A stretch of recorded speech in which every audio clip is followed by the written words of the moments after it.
UnFiltered podcast.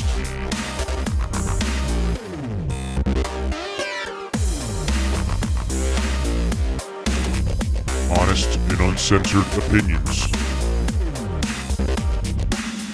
With Larry Dickerson and Michael Panetta.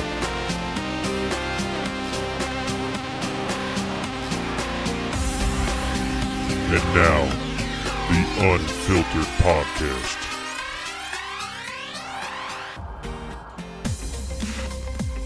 The UnFiltered podcast is being brought to you today by the folks at Focusrite.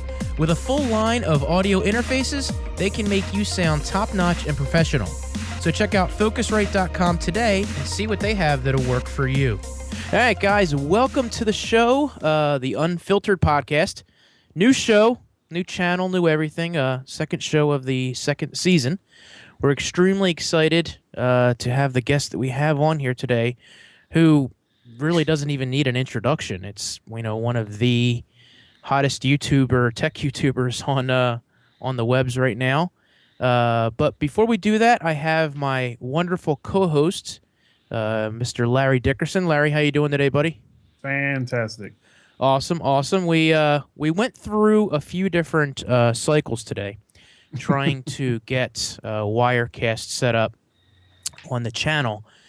And I had everything. I had a really bad background. It was my first one. And we couldn't get the audio working. And I threw my hands up and I said, I'm done. We'll just do Google Hangouts for this. I can't take it anymore. And lo and behold, Matt from Pimp My Setup was my guardian angel. He is producing the show for us. So that's why you have such awesome video and awesome audio going on right now. It looks sick. It's absolutely awesome. And his name is Matt Philly, and not Matt Philly as in the Philly, Philly. It's actually Phillie. Oh, it's just one L. But I'm going to put his information down below. He's a huge lifesaver in this. So, Matt, thank you very, very much. And be sure to check out his channel. It's absolutely insane what he's doing over there. So, on to the show and our main event, Mr. Marques Brownlee, a.k.a. MKBHD. Welcome to the show. How you doing? I'm great. Thanks for having me. Oh, no, thank you for coming on to the show. This is, this is big for us. And, we're very happy that you were able to make it onto the show. I know that you've been extremely busy with school and obviously the channel and just mad stuff going on right now. It's absolutely insane what you have going on. No, I actually just finished I submitted my last final project essay like 2 hours ago. Oh, nice. No longer busy with school for like a month or two. Wow. So what are you going to school for anyway? My major is business and technology, and then I'm minoring, or they call it concentrations, but it's basically a minoring in information systems and marketing. It's getting louder. You can hear my heater probably by now. Yeah. For those listening to the podcast, Marquez's heater, every time he turns the camera on, it decides it wants to start kicking on. So that's what you hear in the background. It's ambiance for the show. So don't blame me. Yeah, it sets the mood. It's very it's great. It's perfect. But yeah, no, I'm majoring in business, and that's getting a BA, and should be fun. I have one more semester after this, and then that's it. So that's very, very cool. And you know what? It's commendable that you're finishing school, because I'm going to tell you, the success that you've had so far and you've already had is tremendous on YouTube. And anyone who sees it can, unless they're blind and been living under a rock and is in the tech, you have gone leaps and bounds, and you've actually done it in a way that is just almost as pure as it can be, from just the way that you do, the way that you enjoy it, the way that you present yourself, the way that you edit your content and shoot it. You've gone a level above, and it seems like it's happening more often and more often that you just keep raising the bar in what you're doing. When you were in the middle of school and the YouTube thing, I think, what did you start when you were 14 or 15? Making videos, yeah. I was actually I just turned 15, I You think. just turned 15. Yeah. And, I was, 30 something years old and I got the same bug that you got. It was the idea of, I've got something to say. I enjoy doing it and I want to be able to help people, make a decision in whatever it is that they're doing. And you started doing this. And did you ever think that it would be what it is today? No, but you're exactly right. Like that's why it started and that's why it happens. And we got in at a pretty good time. Yeah. But like if that's the whole thing is like people are looking for like when you're looking to buy a laptop or a phone or some purchase decision Right. and you end up reading reviews or watching reviews and YouTube videos were like the number one place I went for stuff like that. So that continues to be the case and it's even stronger now that everyone's stepping up their game and videos look so good and have so much more information.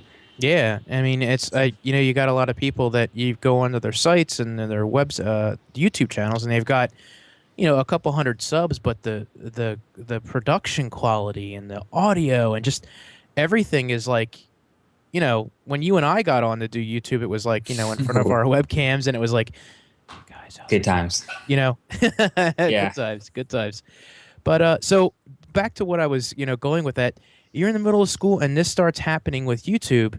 Did you ever think about just, putting off school and being like, look, the more time you dedicate to YouTube, and everyone knows this, it's no secret, the more views, the more success, potentially that you have when it comes to the green stuff. And as far as building a career and having that, did you ever decide, think about just putting school off and focusing 100% on this? Not really. I got it's only really that thought has only really crossed my mind this year, but I'm so deep now that it's like, nah, I might as well just finish. The amount of time I've put into getting this far, like 3 out of 4 years, and I'm not doing like a fifth year or anything, and I'm basically just getting your basic undergraduate degree. So, um, and like everyone who's come before me has gone to college and gotten their degree, and I just feel like it would be a good thing to have. So even if I would to delay it and then come back to it, coming back to it would still have that time suck basically. So I figure if I'm Right. just gonna do it, I'm just gonna get it all done in one shot. Well, with what Mike asked you, did you, when you started college, you weren't on the level, obviously, that you're on Right. now? It Yeah. seems like in the last year, you've really not even stepped it up, but your space on YouTube has blown up. Where were you when you left high school to go to college? Was it even like a thought in your mind, like you're like, well, I can do this, or was it like it's always just it had to be school? Yeah, no, I've always put a lot of time into it, and I still put the same amount of like a whole lot of hours into it. But like when I left high school, I just saw someone posted on Facebook like there was an article in like my high school paper, like in the back of the high school paper. We had this, I don't know what it was, weekly or monthly or something, and it said like I had 6,000 subscribers, and it was like a fucking huge deal. Like Right. this article had to be written about it or something. I was like, oh yeah, that's kind of neat. That that's a lot of people that are interested in it. So that was cool. But it was never this Yeah. is what I'm gonna do for a living or a job or full time or anything like that. Absolutely not. So and even recently, that's like barely been the thought until like all these interviewers come along. It's like, so what are you gonna do when you graduate? That's always like the Right. number one question. Inevitably, like if you end up doing like interviews for whether it's newspapers or like newspaper that are just starting their websites or like TV, they all ask like the same set of questions, and one of them has always been, "What are you going to do when you graduate?" And my answer has always been, "I have no idea," but I just want to keep making videos. Do you think that's because, like, we talked to Lou about this, like, mainstream media just doesn't understand YouTube? I mean, even No, like they you, don't. you and Austin were talking how Yeah. CES, you can't get in without a website, which is just ridiculous because, and the same thing, I think you had an issue with Samsung getting into the Unpacked event, and then you like threw it on Twitter, and all of a sudden there's just like Twitter blew up, and some dude at Samsung must have been like, "Oh shit," and it was like, somebody ran down the hall like, "You told MKBHD you couldn't get him in or something." But Yeah. but do you think that is an issue where people just don't understand YouTube, even though it's not new anymore? Yeah, it still confuses me. I think in some places I think in some places they genuinely don't get it. Like they don't understand how there's people who just do YouTube. Like we as YouTubers, a lot of us look at Vine and we're just like scratching our head like, what do you mean Yeah. people do Vine full time? I don't understand how that works. So I feel like a lot of those people look at YouTube the same way. As old as YouTube is, it's kind of a confusing model. So a lot of them are genuinely confused about it, but I think others tend to, they know about how seriously people take YouTube videos and yet still sort of brush it off, and that's like a whole different category of like how I feel about that. But it's weird. Like the Samsung thing was like a genuine mistake. Like I felt like that lady had like a set of instructions to follow, and she looked down her checklist and said, okay, this guy didn't get an invite. Okay, we have to reply with this genuine message and say, yeah, no. But again, like the people that reached out were probably on the other half saying, yeah, I guess we'll do the whole invite thing. So, Oh, get out of here. It wasn't, oh, I guess. It's, oh, we made a mistake. Admit it. well, I don't know what they're doing behind the scenes, but that's No. what I saw on my end. So, No, I understand. That's not a problem. When you're out and about, you shoot outside, not a ton, but you seems like you're out more. Do you ever get those people that just stop and sort of ask you what you're doing, and then you try to explain and they just don't? Like I've had that when Mike and I and Danny and Dom were all at a park after the iPhone thing. Yeah. An older couple stopped me and they're like, oh, well, did Apple hire you? I don't understand why you would be, Yeah. like it just didn't get it. Do you ever get anything like that? I've never gotten that. I've been outdoor shooting and I've gotten people like say like, oh, I know your channel, like shake my hand or whatever.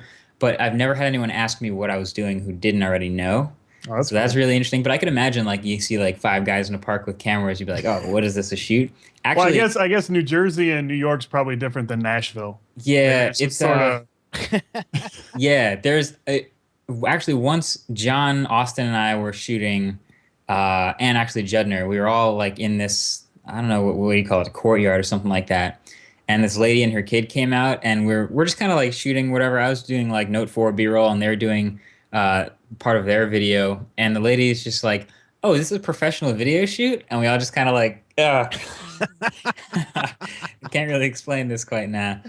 But yeah, no, no one's ever really been curious enough to ask more than like one question about what's going on. So What does your family think of all this when it started and what it's grown to? as far as I know, it's like a foreign thing. Like I know my parents are aware of it and like they watch some videos or try to, I guess anyway. And that's the thing that Marquez is doing when he's not in class. So I guess that's cool and ultimate, and they can follow that. Right. I don't know. It started off like, you're spending a lot of time on this, but dude, keep your grades up. Like you can't slip. Yeah. That was kind of the way it was. It's this hobby I'm doing. It's ultimate and this other internet thing that I guess you're doing. So keep that. Has that up, ever I been guess. an issue? Have grades ever been an issue with you? Does school No. come easy? No, it doesn't come easy. It's just so much time. And inevitably I end up wanting to put all this time into making videos, and then, oh, I forgot to do that homework, or, oh, I just didn't do that essay. And this year it would be, oh, I just didn't go to class because I was at an event or I was making this video. So it's not like an issue, but it definitely affects how much time I put into certain things. But I still put enough time to be on Dean's List, so at least I'm like, doing my part still in school, and I can put as many hours as I feel that I can into videos. But again, winter break, now I literally have no class, so I can make a lot more videos or put more time into quality videos. So I'm pumped for summer when I literally have no more class. Nice. Nothing wrong with that at all. Very, very cool. What Yeah. about do your professors know? That was like, my you've next question. Yeah, you've mentioned people. You've mentioned before just some like in passing type different things like tweets and stuff. But is there any professor that's like really knows you or knows what you do? Yeah. Last year I had a professor. This class was called like social media in marketing or something like that. And yeah, he knew, and he like asked me questions about it in front of the class and like made me talk about it whenever he could. And like, oh, so in your experience, blah, blah. I'm like, I don't want to, just teach me. I don't know. I don't want to be the teacher yet. But like, I don't think other professors know. I know like some, like the dean or like 1 or 2 like administrators like know, because like they kind of have to be on top of like who's bringing press to Stevens, and they keep track of that stuff, and they handle media in and out of the school, so they kind of happen to be aware. But as far as I know, like it's probably like one or two professors that are aware and care at all. Well, Mike, let me just do one more. Yeah, go ahead. No problem. Keep going. But Tomas had a good question, and I know you know Tomas Villegas, but he asked, he's like, how do you possibly keep up with your social networks? Like, since we're talking about it, like, I know your Twitter feed has to be monstrous. Your YouTube comments, I think you made a comment. What was it? Something your Gmail crashed because it had so many something because you still had your comment notification on or something like that recently. So how are you able to do? I mean, obviously you can't reply to everything and everyone, but I'm impressed. Sometimes I'll tweet you about something and it'll be hours later and you're like, yeah, and reply to it. And I'm like, now how in the hell did he possibly, because I was under the assumption whenever you did favor or say something back to me, it was because you happened to be looking at your phone when I tweeted you. So you have to have some type of system. Okay, so on the Gmail thing, the comment notifications, I can't seem to turn off. I've tried to go into my account, and I left them on for years and years and years, but I did a giveaway once, and there was 70,000 a day, and I'm like, I can't, so I need to turn them off.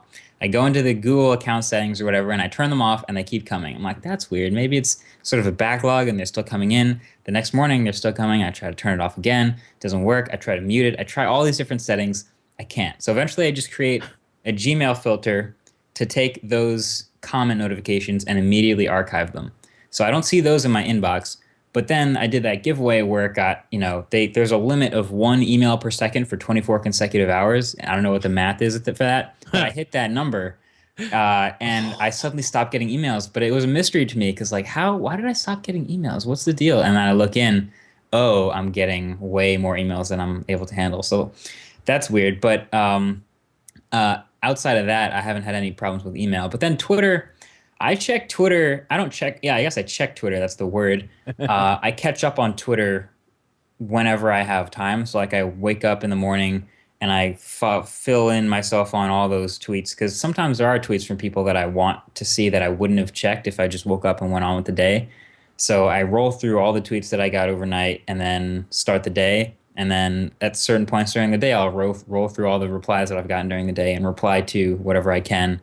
Answer questions, do whatever I can, but I can't answer everything. Like if you tally, actually here, I'm going to go to. Yeah, I was just going to ask Twitter you, give me a number. Yeah, Twitter can actually tell you a number. And if we go to, I think it's ads.twitter.com, it'll tell me how many, this will be boring to the audio listeners, tweet activity. Oh, that's okay. Today I've gotten 1,840 replies, but it says it just has these graphs. Like each day you see the number of replies or whatever.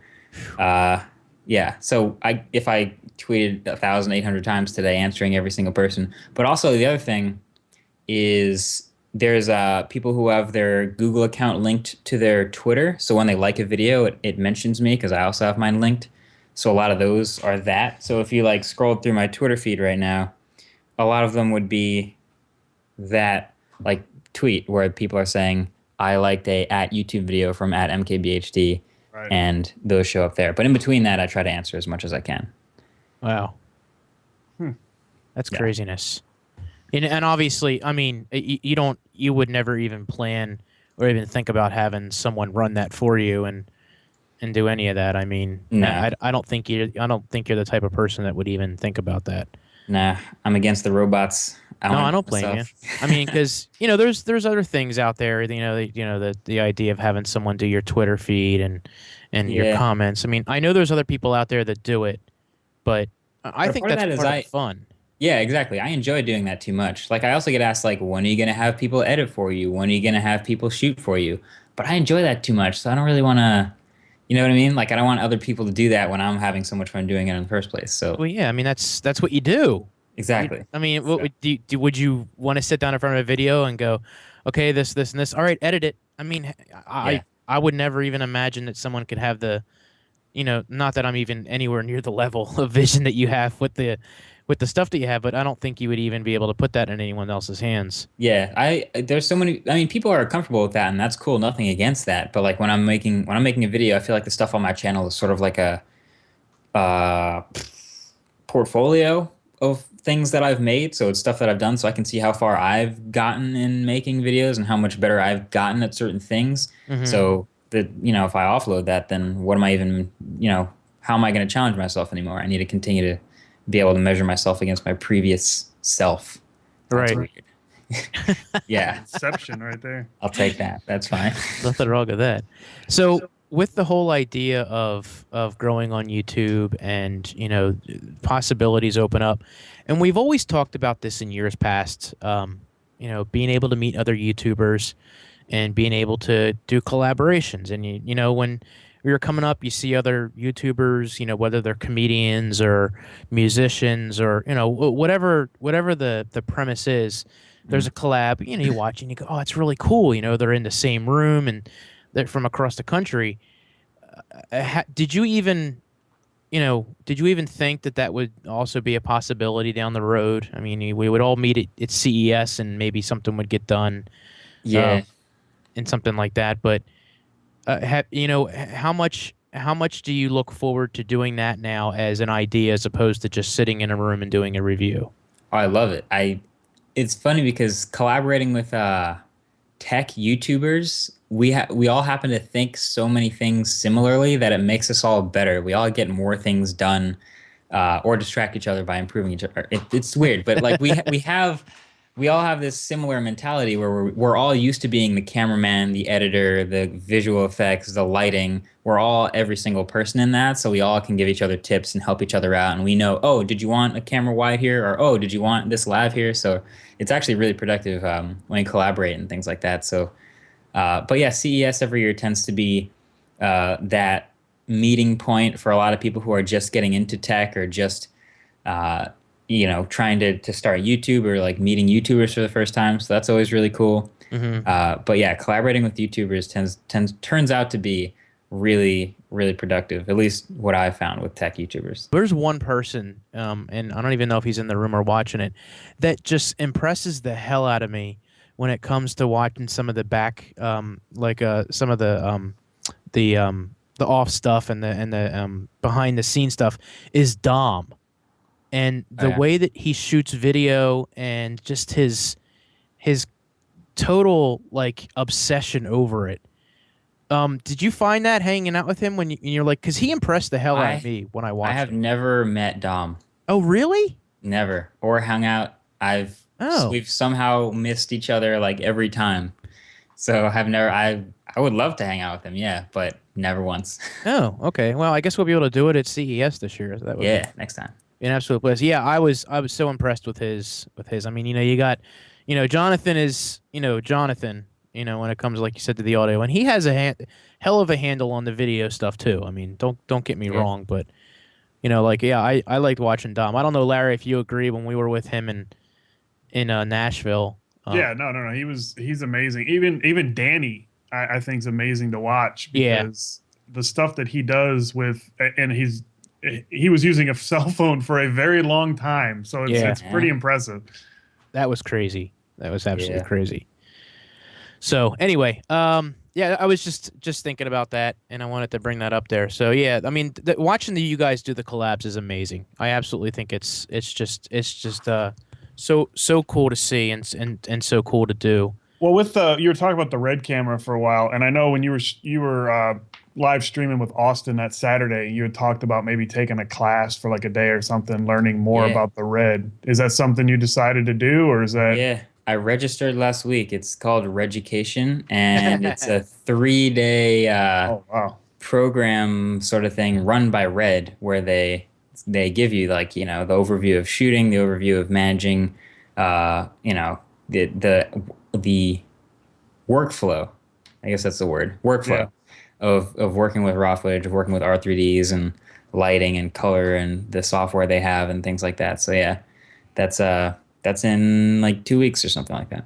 We usually have a private, sort of a hangout with four of us with a couple guys, Mike, myself, Tomas, Carlos, mobile Carlos and Premiere Reviewer, and we're sort of a little clicky. I'm sure you guys have the same thing with John and Lou and whatever. But we always talk about when we'll see like Judner get like the new Sony, and John just got nuts. it, and then you with the Red. Is Yeah. it? And we asked John about this, and he sort of said, he's like, look, no matter what anybody says, we just want a new toy to play with. Yeah. Is that what is it something to keep you more, like, do you get to the point with a DSLR where you're like, okay, this is, I can't do, it's not that your videos don't look good or whatever, but is it just to keep you interested in something more to tinker with? Yeah, no, it's all about like getting, for me, it's a lot of it is about like getting that better quality and like improving the video. And when you see a new tool that, even if it's not a camera, even if it's like a new lens or like a new LED 1x1 light or something like that, and you see the difference it makes and you want to like actually test it out in your own videos, like that's such a geek thing, but like it's a huge, huge toy for a lot of us. So yeah, getting a camera changes everything basically. It's the biggest thing that you can change next to your lights and your lens. So yeah, he's absolutely right. Like it's just like I saw the videos from it. I'm like, I kind of want to do that now. So yeah. So who turned you on to the Red? Like, where did you like? Obviously, we see things everywhere, but like, what was that moment when you were like, I gotta try that? Yeah, the Red stuff. I was shooting with a Canon C100 for a while. That's a hell of a camera too. Yeah, it's an incredible camera and really, really good at what it does. And then 4K, I got 4K display, and it's 4K started becoming more and more of a priority. And as much as I like basically everything about the C100, it was 4K that it was missing. So I was like, okay, how am I going to do 4K? And I mentioned actually in a video, I said something along the lines of, someone asked like, when are you going to shoot in 4K? And I was like, I will shoot 4K the day that Canon makes a C100 or some cinema camera that can shoot 4K internally. Mm-hmm. That's when I'll do 4K. And a couple weeks went by, a couple more weeks went by, and nothing from Canon. And I guess I watched enough reviews or enough stuff sooner or later to rent a Red Scarlet for a couple days. Mm-hmm. And it was because I was watching like all the things you can do by shooting RAW.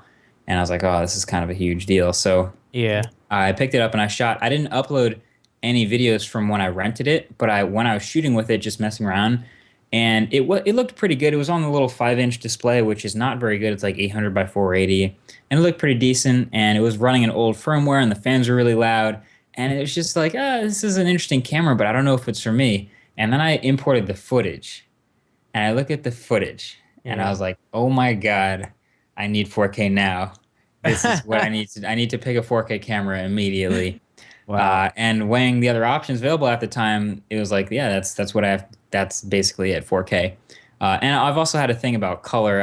I've been not struggling with color, but like I tweak with color. Like every single video is a different look in terms of the color. Yeah. I was not happy with the 5D, the color I was getting out of the 5D. As much as like that's an incredibly good camera, I could never quite get it the way I wanted it to look. So the C100 made me a lot happier. But now that the R3Ds, they're raw files, I have that post flexibility where I can change the color temperature, I can change the tint, I can change a lot more after I've shot it to get it just how I want it to look. So that was another big part of why I went Red.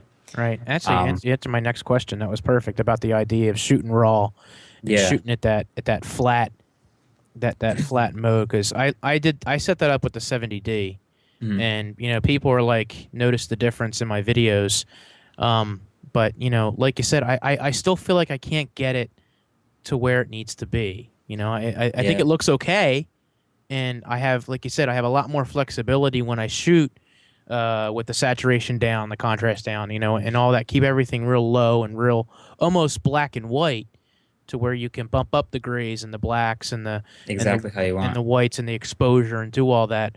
Mm-hmm. So is that your thought process when you're shooting now? As far as how you're shooting with the Red camera, because I have no idea what the Red camera and how it works. Yeah, the Red camera. So I'm using the Epic Dragon now, and the flattest of the profiles, where if you literally take all the information from the sensor, just looks like it's so black and white and gray, and just it looks so super unsaturated. but you don't actually shoot seeing that. So it has several different color profiles. You could call them color profiles.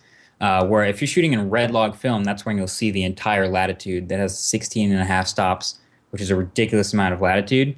But you don't actually see all of that. You shoot in red gamma 4, which gives you a much more normal looking LUT. You get a normal looking curve where you see roughly what the final project will look like. So you shoot looking at what the final project will look like, and then you import the footage and you get to see the before and after, and you can change if you want to be somewhere in between, or if you want to, again, tweak the colors or the saturation or things like that. So, but yeah, even shooting at red log 4, red gamma 4, it's still a little less saturated than the final result I end up delivering. So a lot of it is just taking in as much information as the sensor can possibly gather, right. And then after the fact, editing and bringing in some highlights and crushing a little bit of the shadows, whatever I end up doing with each shot, to give it the final look. Wow.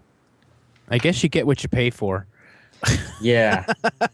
Yeah, I mean, the camera blows my mind sometimes. I'll have so the monitor that came with it was a 5-inch touchscreen monitor. Yeah. And Red sells... First of all their stuff is very strangely overpriced, but the monitor, no, it's a 5-inch, like 854 by 480 display, and I'm shooting 6K. So what am I? It's not. I can't tell if things are in focus. I can't tell. It's not really bright enough outdoors. And then they sold a 7-inch non-touchscreen and a 9-inch touchscreen, and the 9-inch touchscreen looks a little bit ridiculous. Yeah. So they finally started selling what I have now is a 7-inch touchscreen. It's 1080p. And that is bright enough to see outdoors. So I was going and shooting outdoors before when I had the 5-inch touchscreen, and I brought the footage back, and it was like really overexposed or whatever in red gamma 4. And I was like, man, I guess I can't really use that shot anymore. But then I brought it back down to red log film. I'm like, oh, wait a minute. All this detail is still here. I just exposed a little bit hot, and I literally changed the ISO from 800 or whatever I shot at to 200, and suddenly it's perfect, and it looks like I shot it at 200 the entire time. That's insane. It's another level of like flexibility, but again, that goes to bringing the shot to look like what I'm trying to make it look like. And I'm still not there. Like I have pretty decent looking final results, but like it's nowhere near what I've seen some people get out of that camera. It's insane. So you're basically saying that you're never happy with a video that you put up? No, not really. I look at videos from 2 months ago and I just cringe so hard. Like, why did I do that? Why does it look so brown? Why is that so yellow? Oh my God. All the time. Yeah. So I'm sure I will look back at the video I put out 2 days ago and just cringe really hard. But that's part of the process, is getting better at what you're trying to do. You're absolutely right. And I think that's the fun of it. It's the whole point of that. Could you ever, go back to anything, have you tried a GH4 yet, just for shits and giggles? Yeah, I tried a GH4 for like one video, and I couldn't. The thing about the GH4 is the middle part of the range. I don't want to get super specific, but basically skin tones don't look anywhere near what I thought I would be getting out of it. And it's a really good camera, and it's really sharp and get plenty of detail. Yeah. But when you're used to a certain look and you suddenly you're coming from a totally different angle, trying to bring colors into where you're used to them is really different. So I haven't actually uploaded any GH4 footage, but I did go back and shoot some C100 for a bit, and C100 is still great. Even though it's 1080, it's still awesome. Yeah. But as far as changing cameras, I think I'm going to be using this camera for a long time. Nice. Yeah. Any idea if you want to try out the FS7? Yeah, FS7's the thing that even though it is like, it's Sony's like real killer, like Canon needs to be worried right now that camera is coming out. I do want to try it, even if I don't have plans to shoot with it at all. I still want to try it, just because it's that geeky toy that we all love. I think if there's one person I was shocked to see get it, it was Judner, because I was just like, what do you? That's a huge step, because a lot of us, I know, so Austin and John, right? They're both going FS7, but they're both coming from C100 or GH4. Yeah. So they're both coming from these high end. And Judner, as far as I know, is shooting 1080p DSLR. So that's going to be a 70D. huge 70D. step. Yeah. Like in turn, not just quality, but like the buttons you have to learn and the form factor. That's a much larger camera. I remember shooting with the Scarlett for the first time. C100 felt like a really lightweight thing after you mess with that 5-pound aluminum body. It's totally different. Like, yeah. So going to the FS7, it's a way different camera, but I'd still love to mess with one. Yeah. He had his first video up of his beats that he did. And it was just so funny because you could tell he had his lights on like he normally does. And I'm like, oh, man, his camera. I mean, the quality, it was so sharp. Does he have an FS7 video up yet? Yeah, he does. His last one. His last one was Beats Wireless. All right, I need to bookmark it because I haven't watched it yet. Yeah, it was insane because you could actually sit there, and I'm not one to critique anyone's work because mine's just as bad sometimes. But you could tell it's like, oh, he's, and he'll get it. He'll get it. I don't see why he wouldn't be able to figure it out and it just look absolutely perfect, But that's what happens when you get new equipment like that. You got to learn the ins and outs of it and the growing pains. If you look at the first videos I got with a new camera, like you'll be able to tell, like, oh, he switched cameras. That's exactly where he switched cameras because it'll look totally different. And that was me. That you can probably you can hear me like freaking out while editing it. Like, I can't believe this looks so weird. What am I doing? Like the color and the exposure and everything are just so different. Even if you go between cameras in a range, I went from T2i to 60D, and that's not a huge change really at all. Right. But then 60D, I went to 5D, and that was like just huge, massive, massive change. And even though they're both still DSLRs and they're both made for photos and they both have similar sensors and color sciences, it was still like a huge change for me. And then going to the flat picture style on the 5D, I can pinpoint videos where I thought, oh, I think I'll leave it around there.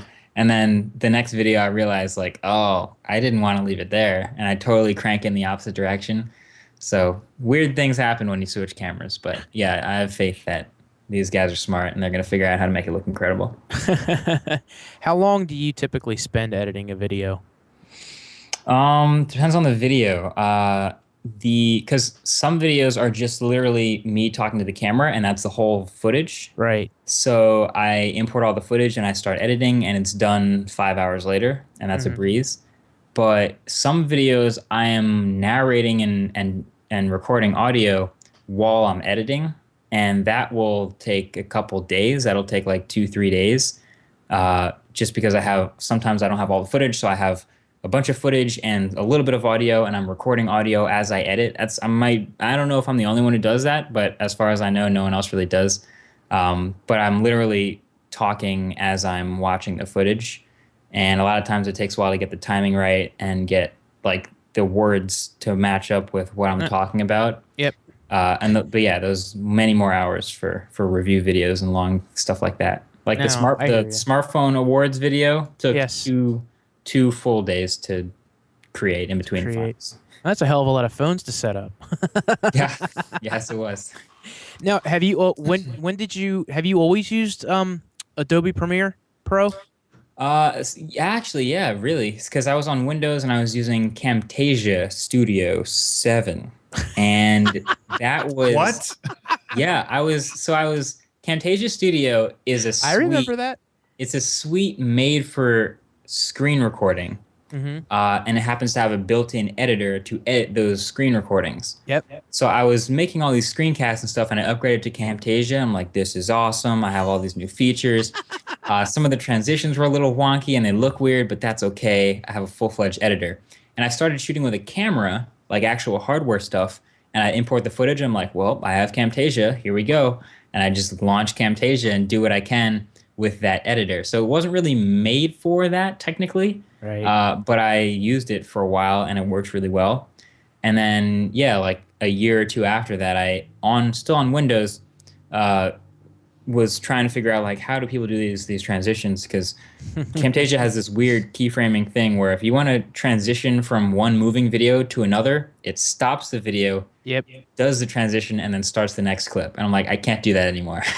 I need a way to transition smoothly. And on Windows, Adobe Premiere was that that step up that I wanted. So yeah, I've been on Premiere ever since. Ever since.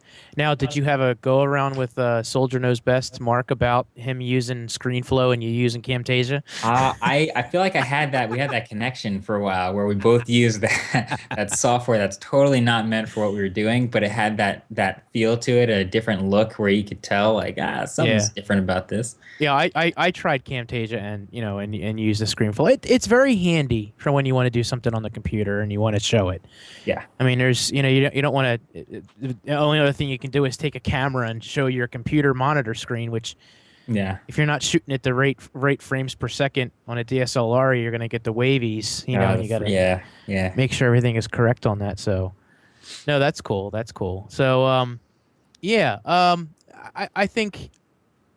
I think it's really cool to hear about the whole process of what you're using to edit and whatnot. Going back a step further, I'm completely coming out of left field here. When you were starting YouTube, some of the videos that you had even before tech were you golfing. You were a really good golfer when you were a teenager. What happened with that? Are you still playing at all? I'm still playing. I haven't played since I broke my hand, but I've tried to. Again, it's like finding time in the Northeast to play golf is like a disaster. It's freezing right now. Oh yeah. So I've played when it was warm. Last summer I was a 9 handicap. This summer, don't really know. It was probably like a 14 or something like that.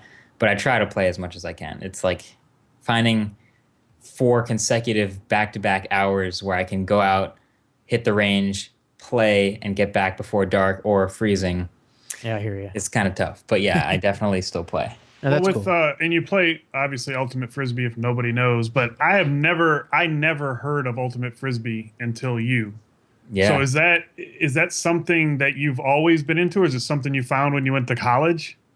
Yeah, I started playing in 8th grade, and I've been playing full on ever since. I played all 4 years of high school. I captained the JV team my sophomore year, and played varsity the last 2 years. And then I came to Stevens, and I've captained the team for the last 2 years, and played pro and college. And like I've played all. The thing is, I don't remember how I got into Ultimate or like where I heard of it first or where I first started playing. All I can really remember is that the summer between 8th grade and high school, I was really pumped to play for the high school team. And I don't know where that came from, but I've been playing for 8 years or 8.5 years. Now you've obviously When are the seasons? It's so technically it's a spring and fall thing, but there's also summer seasons. The Ultimate is kind of like in that it's still a bit of a young sport in terms of organizations.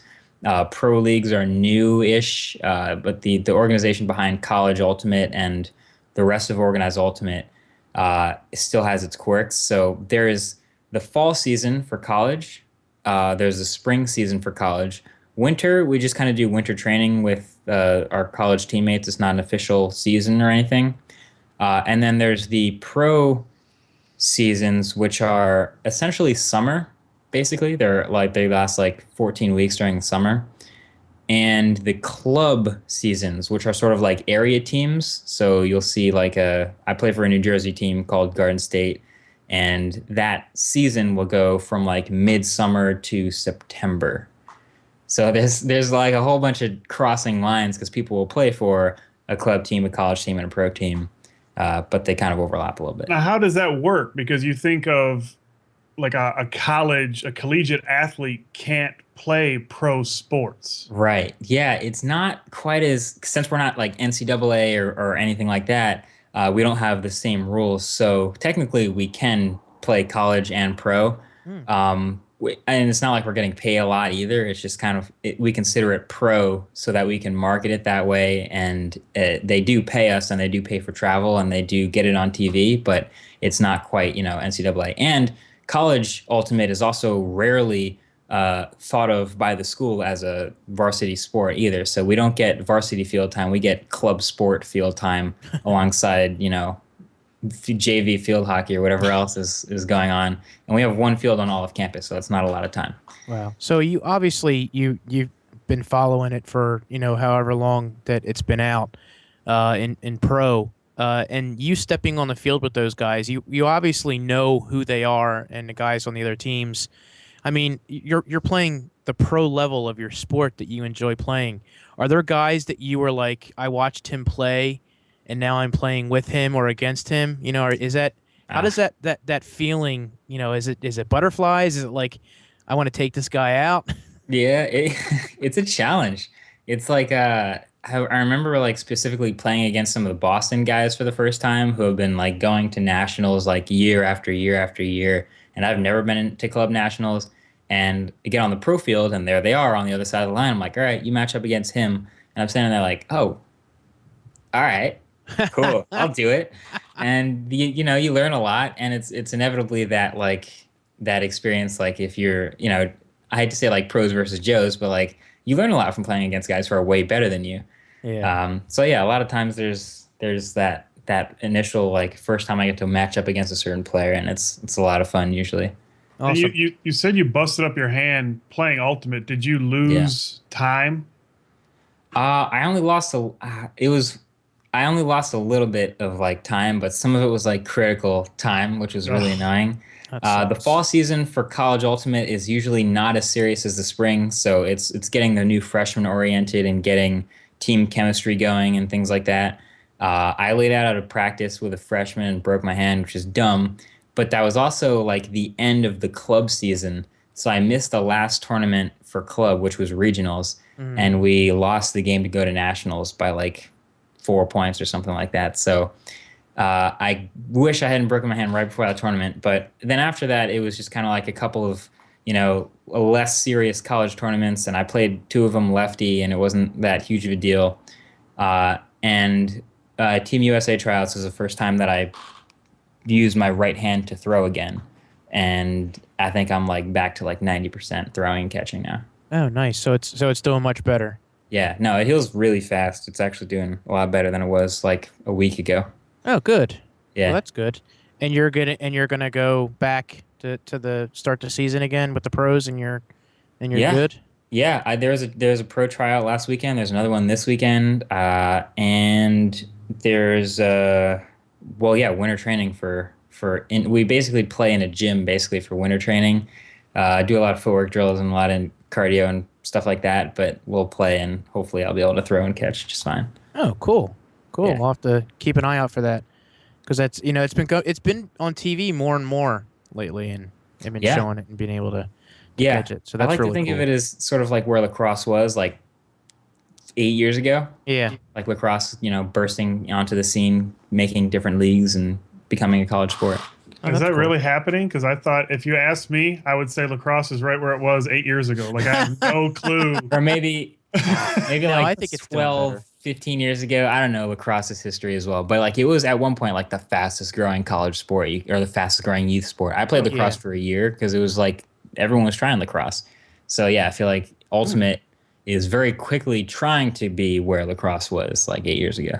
I think I would love my kids to play ultimate frisbee more than anything else. Like I'm so deathly afraid them to play. Like you hear about concussions in football, you hear about it's just so. And my kid, he's 5, and they say he's going to be like 6, 7, and I'm like, well, basketball will be all right, but everybody's like, he's got to play football because he's a little stockier too. And I'm like, oh hell no. So I can see him diving out for a snowflake right now, and I would be much happier watching him playing ultimate frisbee and cracking his hand over anything else. I don't know. You can still collide in ultimate frisbee. You see how fast they're moving? Yeah, no, I watched Marquez's his upload to that he did for the season review, and I thought That was insane. good. Yeah.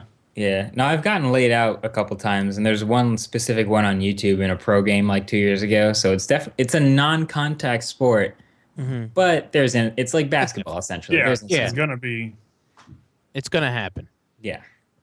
It's gonna happen. Okay, so looking at you right now, you can see like your bed is slightly made. I mean, you got cables over your right shoulder that are just not quite all managed. Yeah. Now, my question to you, this is my burning questions. Okay, there's a few. Obviously, you film in your rather small room, a bedroom. You have a roommate, correct? Yeah. Okay. Is it a dorm or is it just like college apartment type? It's an apartment. It's an apartment in the college town. It's not really affiliated with the school, but yeah, it's like a shotgun style. Like there's another room all the way across, and there's like a kitchen in between and a bathroom. Yeah, pretty Okay. simple. So obviously you're semi-successful. I mean, let's not go crazy, but have you ever thought, has it ever crossed your mind one day to just be like, what am I, I could be somewhere. To me, whenever I talk about you behind your back to people, like I always talk about how Offline. like you seem so level-headed. Like I don't know you from Adam, but you're still in the same room that I've always seen you in. Obviously, your subscriptions, your views, everything's went up. So obviously, there's monetization that's coming with that. There's income, but it seems like you seem to me to be the same dude that I started watching 2 years ago or a year and a half ago, and I'm wondering. It doesn't seem like anything like that has sort of went to your head. Like you were just like all of a sudden you turn it on one day and you're in this big, huge, like Office. vast room and there's echo and you're like, oh, how am I going to figure out the echo because of this monster room? But has there ever been that point where you're just sort of like, okay, I can make the move now? Are you waiting for school? Yeah, I think, I am waiting for school. A big part of it has been just like the nature of Hoboken, which is the city where I live. It's so, why did that trigger Google now? That's weird. Now we know how to nature turn of- on his phone. Hoboken. The Hoboken. nature of Hoboken is a very, Just waiting for it. a very crowded, it's a really tight-knit place where like if you want to move, there's like no place, there's no parking, like there's basically everyone's like locked in, and a lot of people who live here work in the city, and it's just sort of a place to be while you live life. So it's like it's a pretty, I think it's a pretty tight-knit community. You see the same people around all the time. So like moving, if I were to move to another place in Hoboken while I'm still going to school, it wouldn't really have been that much of a change. It would just be another like shotgun apartment or something like this. So I haven't really had any reason to move. But yeah, like when school ends, then, I can go anywhere. I don't have to be attached to Hoboken, so I can go wherever and end up in a new place. So I guess, yeah, that would be the main thing that's like why I'm still in this exact apartment. So that's the $1 million question. When you graduate, do you have any plans to moving out west with the other guys and having some sort of powerhouse, or is there a spot for you in Lou's fancy new office that he has? Toronto, dude. I was in Toronto the other day. Toronto is way too cold. I'm thinking like if you draw a line along the center of the country, I want to be below that line. All right. I want to be south. I don't know if it's east or west yet. I don't know if it's San Fran, LA, or like Texas, or like Florida, or whatever. Tennessee, man. Tennessee. Tennessee. South half. Just draw a line across. I'm somewhere underneath it. That's warm enough for me. But like it's 29 and freezing outside, so I'm done with that.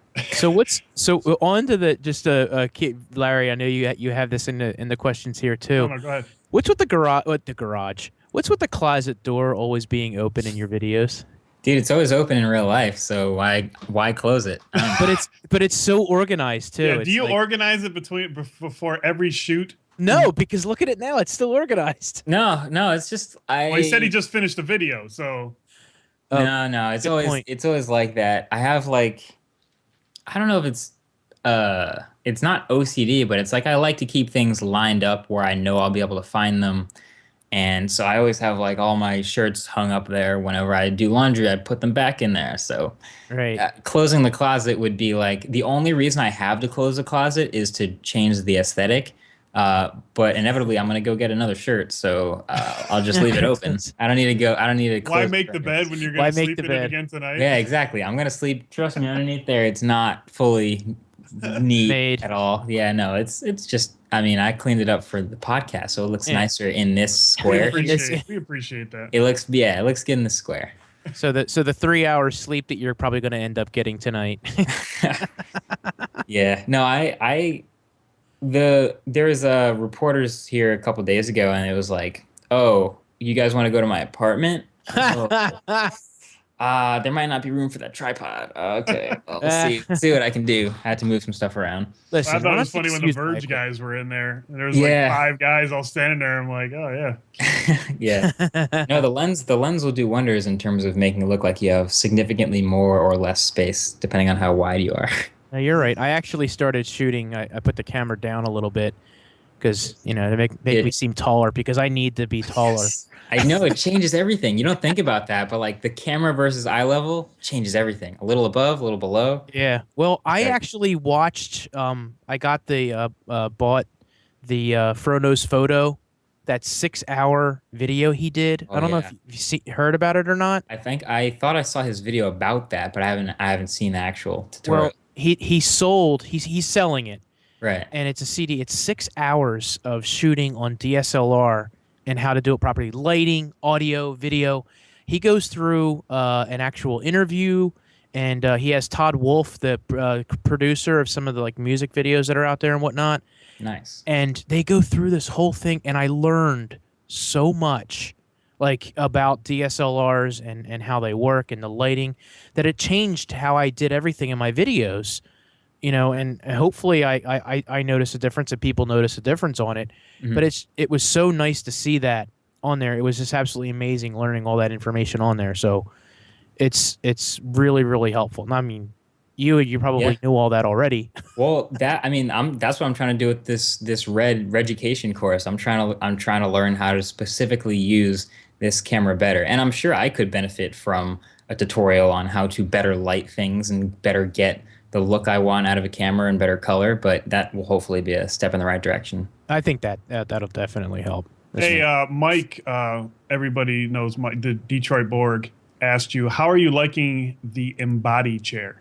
Yeah, man. That's right. I set it up right before I left town, so I haven't I put it together, but I haven't like it's basically the most adjustable chair like ever. So I it's not totally adjusted to my specs yet, but I'm sure once I sit in it more and like get it in the right spot, it'll be really good. But it's already a huge upgrade over what I was sitting in before, which is this uh, $150 Staples office chair, basically. So Hey, there's nothing wrong with the Staples $150 office chair. there is nothing wrong with it. But when I sit down for 6 straight hours and edit a video, I want to know that the chair is working for me. And apparently, this is a secret that I have been missing out on for so long because this is awesome.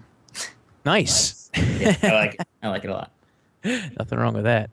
So lately, we were talking about the idea of studio space and having an office and whatnot. There's on and off that you've been seen doing stuff with The Verge. You've done stuff for them. Um, is there any plans on doing more with them?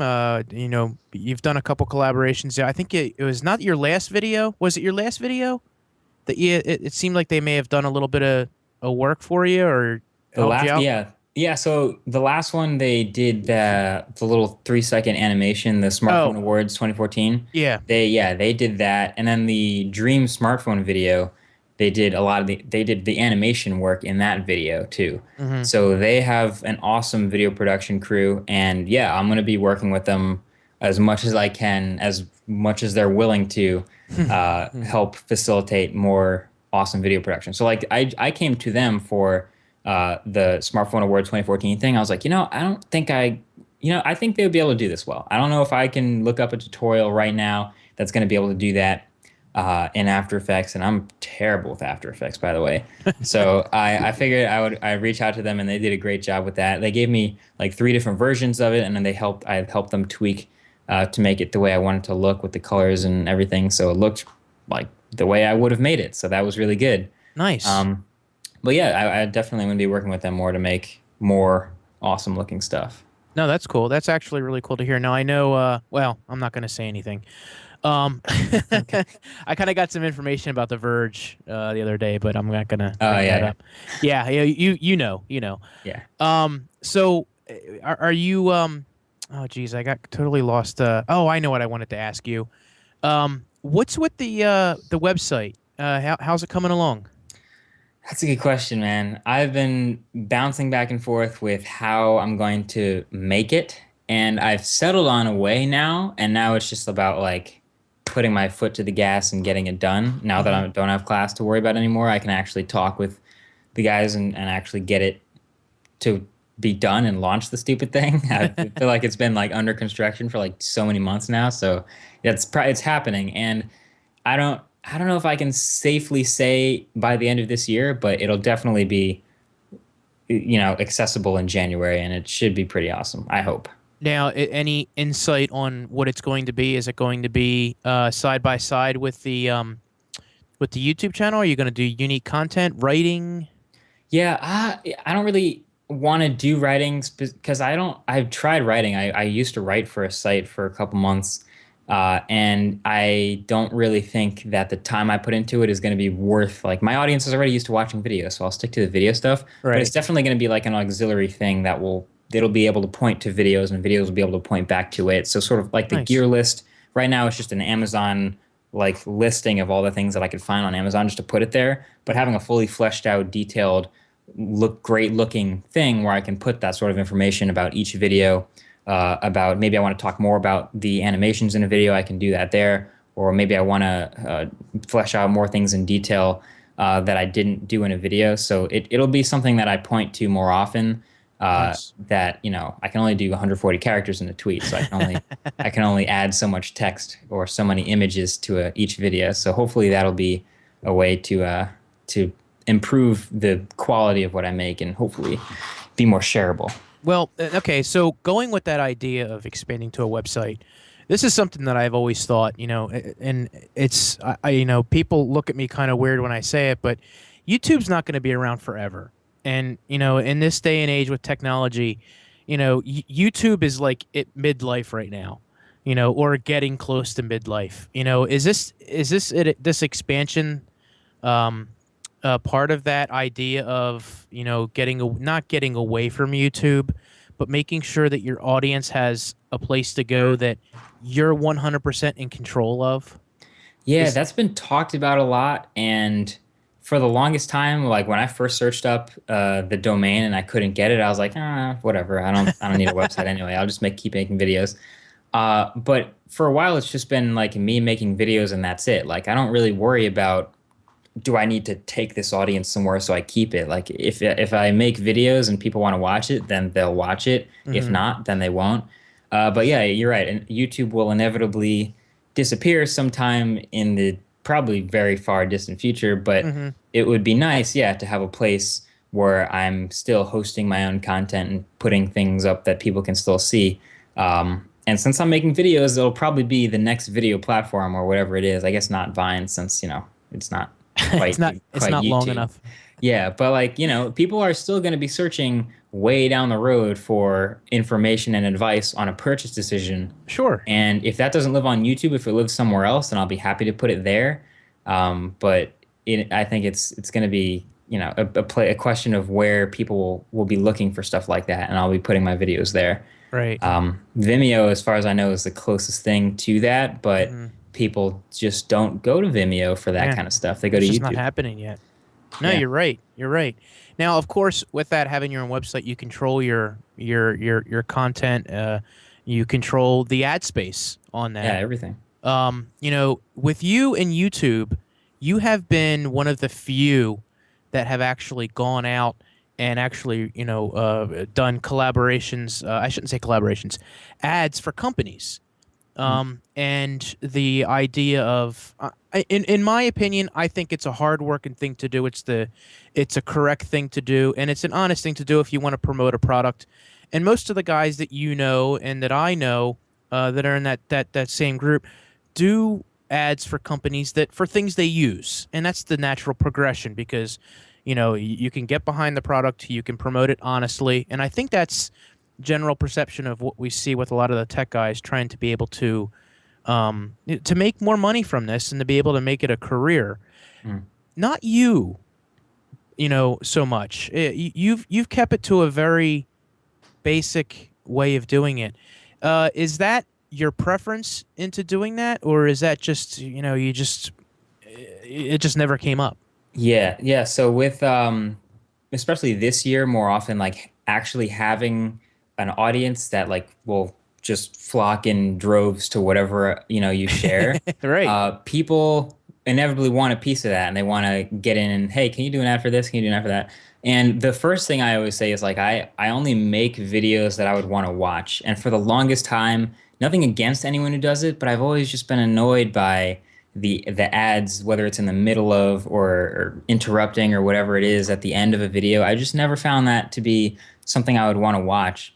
And then the other thing is, it always seems to be way more effective to genuinely talk about something versus an ad read, essentially. Right. So whenever I can, I will get, if I'm liking something a company's doing, I will shout it out in a video. I will show it in a video. I will link it in the description. I will have that featured, like the D-brand skins for a phone, or like the dock I've shown with the phone sitting on. None of that stuff has ever been paid for. But I guarantee doing an ad read for it at the beginning of the video would create a totally different attitude or feeling towards that product or company versus me genuinely liking it. And I do already genuinely like it. So I feel like it's still best for me to share things like organically. Like if I like something and I'm going to share, like, these people who are watching my videos are basically my friends. If I'm sharing this phone like with a friend, I'm telling you, hey, dude, look how this works. This is pretty cool. By the way, can I have 30 seconds of your time? I want to talk to you about Audible. I was like, wait, what are you talking about, man? I was like, no, I'll share it. Like, it'll be the icon on my phone. And if you ask about it, I'll tell you about the icon. And you want to know about Audible, I'll tell you about Audible. But, that kind of stuff tends to actually have more of an impact than your typical ad read or something like that. So I guess it's those two things. It's one, effectiveness, and two, just what I would want to watch is that. So the whole idea of and obviously I don't think you experience this too much because when you put something out, it's thought about, and it's you almost put it up knowing that it's going to be a productive part of the YouTube space. It's going to get the views that because it's a hot topic. When people talk about the declining views, the declining pay on YouTube, Patreon all of a sudden started rearing its ugly head. Now, Larry and I, we will down it till the day is long. And I don't know if you listened to our one podcast about it, but we just didn't understand the idea of doing that. I mean, I understand that these, the people have a dream and they want to do that, and I don't know. And I can almost guess by the reaction on your face a little bit, you might be along those same lines. But what are your thoughts on that? Or do you agree it's just, same thing as ads? You're just like, yeah, it's weird. The beauty of YouTube is that you can do this, like this video and never mention any companies or anything like that, and ads will pop up along it anyway. And because they've targeted it, they know it's a tech video, so they pay for it to be next to a tech video, and it works out. And as long as that works out, and I understand like people are saying like, yeah, YouTube's revenue decreasing must compensate. Now, what do I do? Oh, Patreon fills the gap. Makes sense. But I guess personally haven't done it because I haven't needed to fill that gap. I've been fine with the way I've reinvested money that comes from it and put it back into the videos, and that's never had a problem with that. Right. But yeah, as far as like, do I agree with it? I don't know. It exists for a good reason, and it works really well for a lot of people, so that's good too. But I can't see myself like asking for money for something that's been free for so long. Like I've worked, I've put so many hours into it, and I've worked so hard on it, and I upload, and even without asking for anything, it pays for itself. It becomes back, it gives back into itself. So if I don't have to ask for anything past that, fine. That's fine. Right. That's more than enough. And if Patreon is doing what it's doing so well for a lot of people, I don't disagree with that. That's just not what I'm doing. So, I'm sort of, I guess, on the fence about it. I don't think I'm going to do it, but I understand why people are doing it. Right. I mean, in my opinion, the idea of asking for money to do that is, it's not the best business model to go on, because you're hoping people are going to keep paying that money each month and everything. I even think the idea, just because I do it, that the YouTube model works better on that. And if you're doing what you're supposed to do and you're constantly updating your product, then you're going to have the success that you do if you build it in an honest way, and all Yeah. that. And like, So, what other platform what other industry would asking for money for an existing free product ever work? That I've none. never, yeah, it's not a thing anywhere else I can think of. If there's TV shows Right. that are free and there's no ads and you suddenly ask for them, it's just like a jarring, weird thing. I can't think of any other industry where that's a sustainable business model, if you want to look at it that way. But So, Marquez, if you pay, you would get that TV show a day oh, the early. perks. The The perks. perks, the lovely perks. The perks. I can't think of any perks that I could possibly offer that would be worth a monthly fee. I don't know. Spotify's $5 a month for freaking millions of songs. What could I give you for Yeah. $5 a month that's better than that? I don't know. I agree don't with you. feel like Well, and what the funny thing is, people would come in droves to throw you that money, and I'm in, not the Patreon. I mean, obvious reasons. If there was something that would come out that'd be a good cause to do that for, it wouldn't be Patreon. It'd be something else. But I respect what you've done and how you've grown the channel in a natural way, as it's come to be. In the past, yes, Larry, this is that segment. In the past, Let me step back. Just with the This two is the thing- part where Mike. I wish I had some sappy music, but go ahead. Oh, come on, relax. It's all good. No, in the past, watching you grow as a young YouTuber, we had interactions in the beginning, when you were growing up, and I think I still have that skin that you sent me oh shit. that we wanted to do the collab on, and Wow. it's just me being at a certain level and whatever. For some reason, it just never happened and whatnot. Yeah, But no, I know the feel now because there are emails that I get that I'm just like, oh god. And even now that I don't have class, like I still don't have time to answer every email and every question and everything. So Yeah. it's like a totally different. try you see- working full time. It's which school is that? That's the whole thing. But there have been times in the past where I may have opened my mouth and said negative things about the way that you do your content, and I don't know if it ever got to your ears or if it ever rubbed you the wrong way, but it's something that I could definitely sit back and go, I was completely wrong in the way that Marquez grew his channel and the way that you did that. So, I have to sit back and bow to the way that you've done, the way that you've grown your business. And, everyone in the room that's watched the other podcasts, I talked to Austin. You two were in that group to where I kind of hammered you guys the most, Okay. when it came to putting up your content, because, it was good content and you were going a certain route, and I may have said negative things, and I have to just say that I was completely wrong. And Yeah, it's hard to see like from other perspectives. Like I look at other channels now and I'm like, or stuff that I remember seeing like 3 years ago. I was like, oh, I think I remember seeing that channel. Or what is it doing now? And I'll click on it and be like, oh, okay, I get that's what he was doing. Or like, well, I didn't realize people were interested in that, or like that actually works. So yeah, it's really hard to see.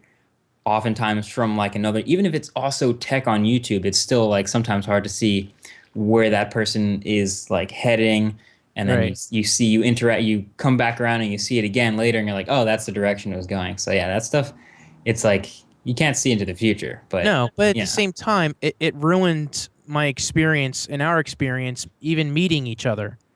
Because I know that you're a quiet guy to begin with, and I know that you're very reserved, and I just felt like I came up and I'm like, hey Marquez, how are you? And it's later down the road, I'm thinking to myself, Austin was there, Marquez was there, a couple of the other guys, Omar and everything. And I'm just thinking to myself, the stupid things that I said back then, I'm just thinking, they're probably just two of them sitting there going, shut the hell up, you stupid fat bastard. Who I say are that. you? I say that a lot. I was literally just thinking it right now. You have no, don't talk to me. Don't talk, just walk away. And yeah, I'm apologizing again. People in the room are like, "Are you apologizing?" I said, "Yes, I'm apologizing." So I don't even know if you would even accept an apology at this point, but No, none necessary, dude. I know the feeling. Like I know what it's like to read because I'll come back across, especially even if it's just press. I've seen press emails where like I'll get an email and I'll look at it and be like, hey, just circling back and following up on this thing, just let me know if you're not interested. And then I scroll up and oh crap, they emailed me 5 times before that. I never saw that. And I look back and I'm like, oh crap, that's no my bad.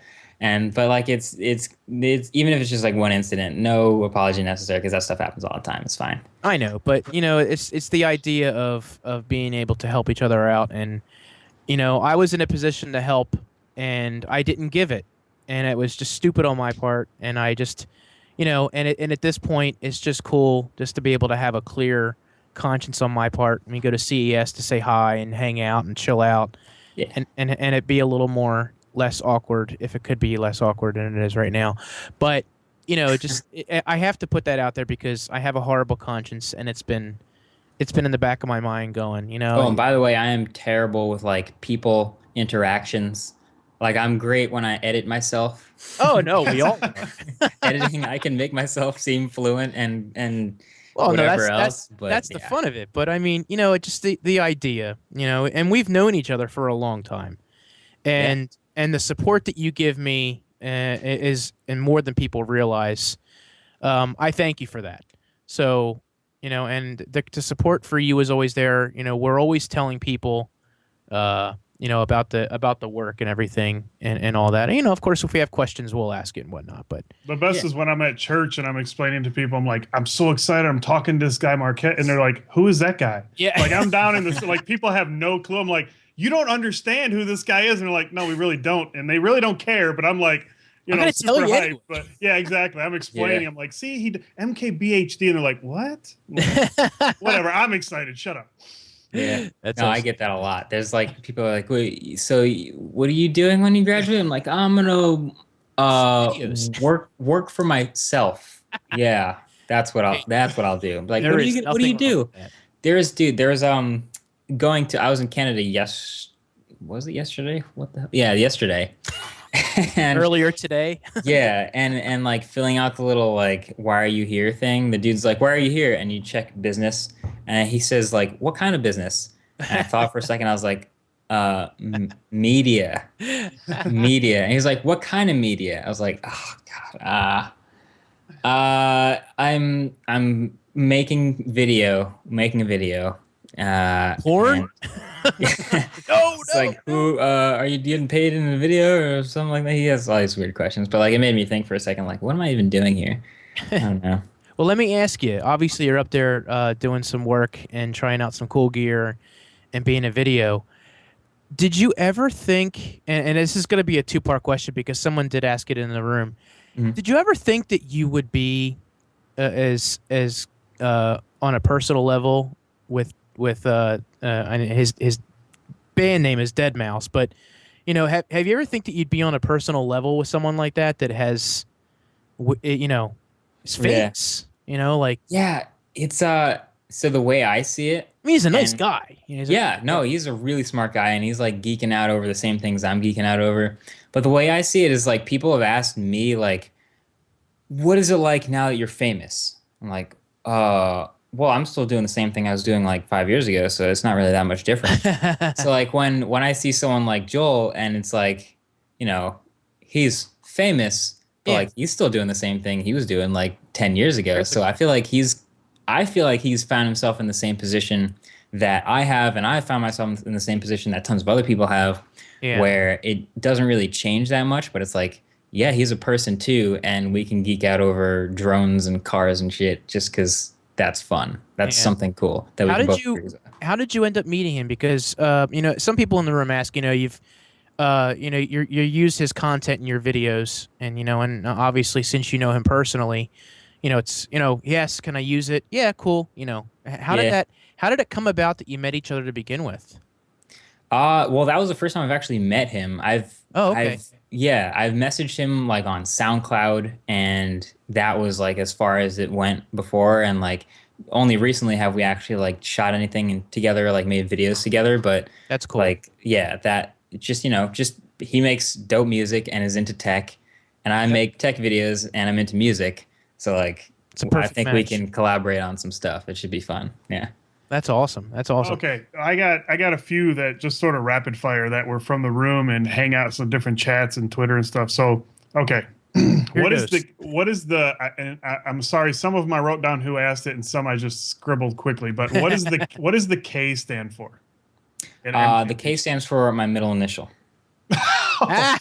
Oh, that was a Now- sad now, answer. now but wait a okay. minute. Is that just because it's like a family name, Maybe a I don't family know. last name, or a grandfather? It's Like- not even personal. I just like having something that I can keep as a secret. And I'm pretty sure it's like Googleable, but I've never said it to anyone. So it's always funny that it's just not I'll there. take that answer. I'll take that answer. It's very uncomfortable. It's obviously something. Is it like Quick Very Art or something embarrassing. like that, or Kingston? It's not even embarrassing. I just like having it.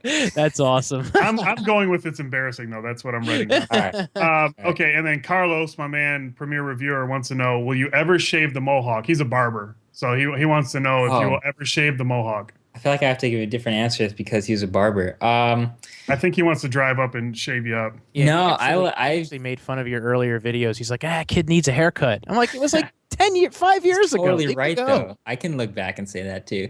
No, there's I've had this since like high schoolish, and it's like slightly different every time, but I don't know. I dig it. I'll keep it. Okay, I'm probably not going to shave it. All right. Let's see.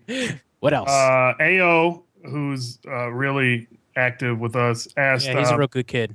do you talk to anybody in the YouTube space outside of tech? Like he used like iJustine as like an example or something like that. But do you talk to anyone else, or is there maybe events that you get to go to that you sort of meet these people?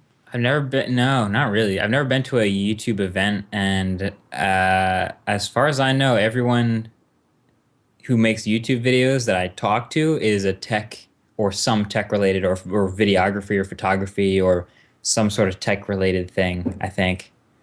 Yeah, that's probably a boring answer, but yeah. That's fine. And then the other one, the last one was, have you received your gold play button yet? Yes, I have no place to put it. It's on the other side of the wall that It's the in the closet is closet. on.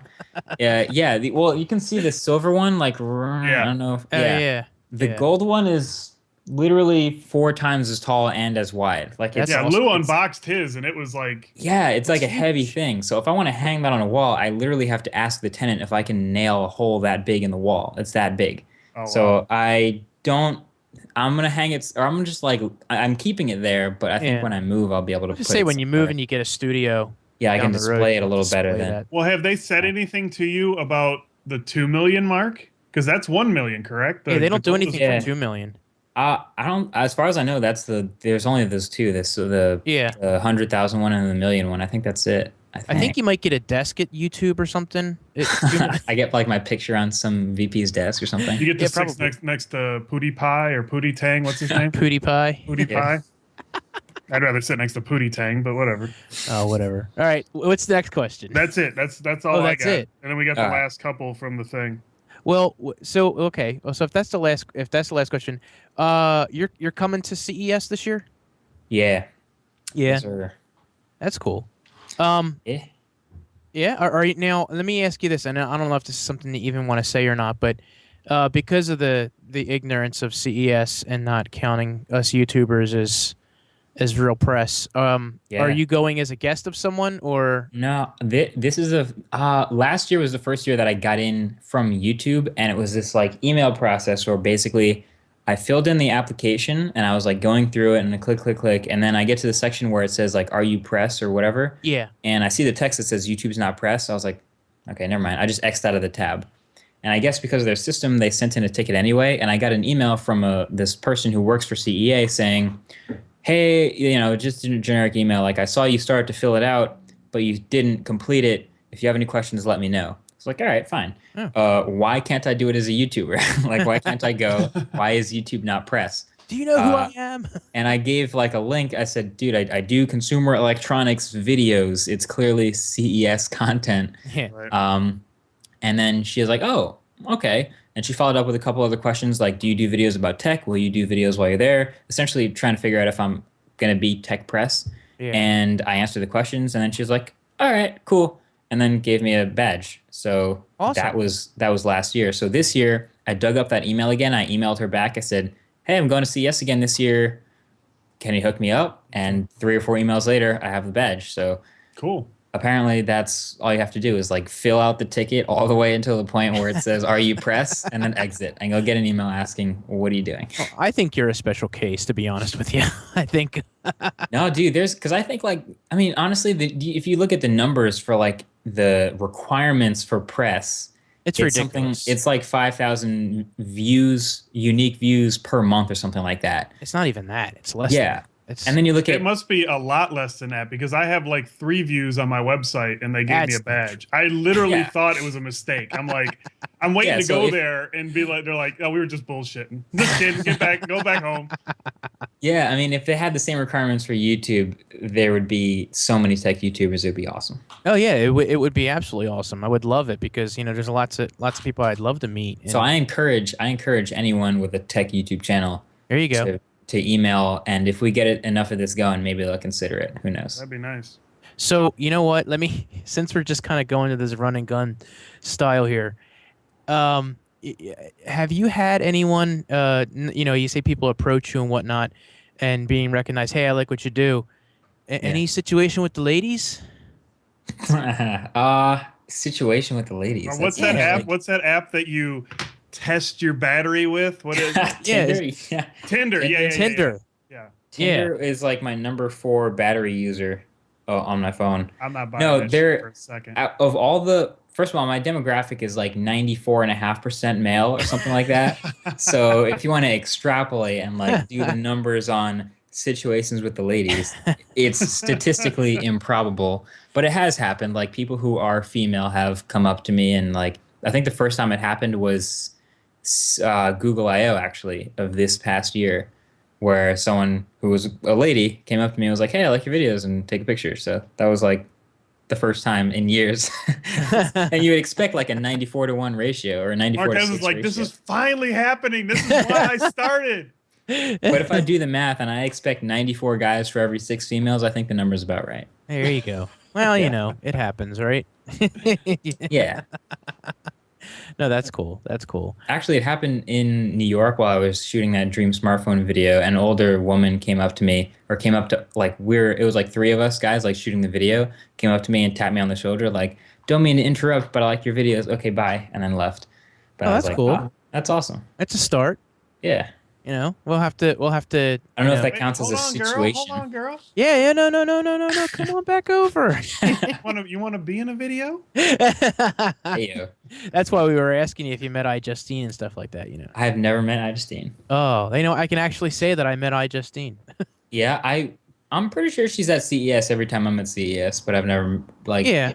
because she's probably super busy though. Yeah. Oh, I mean, you're super busy. We're all, it's just the whole. I'm just event. roaming. CES, I'm just roaming.